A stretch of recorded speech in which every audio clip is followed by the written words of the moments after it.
I'm going to quote you some lyrics that's part of something I think you were involved in, and I'll see if this rings a bell.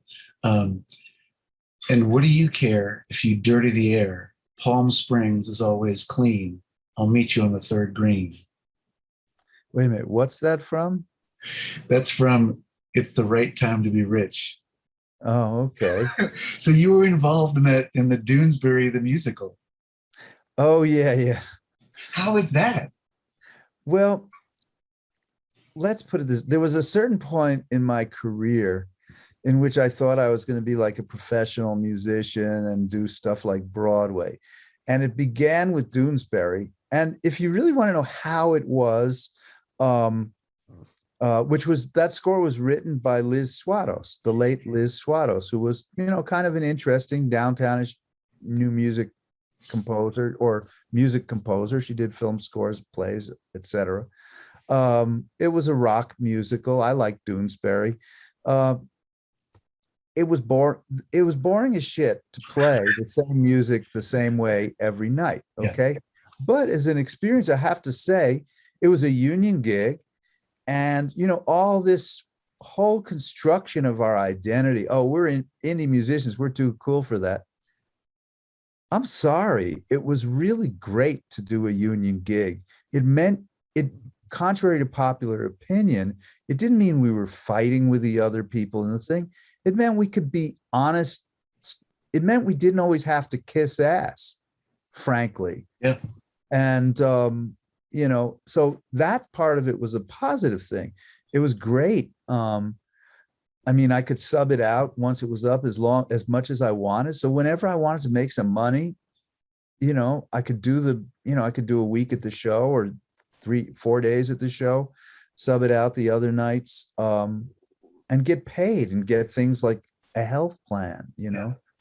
Did you do other So, musicals? I mean, did you sort of work in that circuit? well, my Broadway career, after I did that, like I thought, oh, okay, well, I should take this a little bit further. And I happened to know the guitarist who had the main chair at Les Miserables. And so I did all the things you're supposed to do. Like I say, Doonesbury was unique. It was basically a rock band. I mean, theoretically, we had a conductor, but they were rock tunes. The drummer was the conductor, So,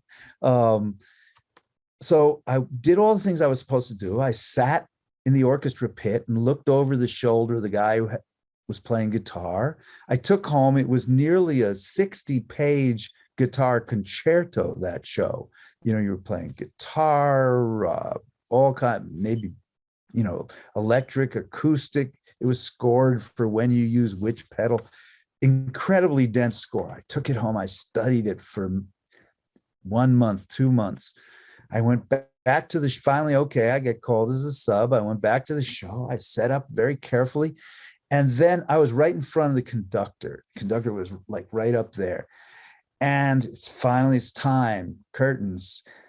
The guy lifts the baton, and I realize I've never followed a conductor in my life. Anyways, let's just say it's a long show, and I was booked for the matinee. It was a Wednesday, so I was booked for the matinee and the evening. It's a 3-hour show. Let's just say it was a rough 6 hours for me, for the rest of the conductor, for the rest of the orchestra, the actors, and the audience. It was a very rough, and it was, I think it was at, what was it, the Ed Sullivan Theater or something? It was playing. For years after, I would walk blocks out of my way to avoid walking past that theater, and let's just say that was the end of my Broadway career.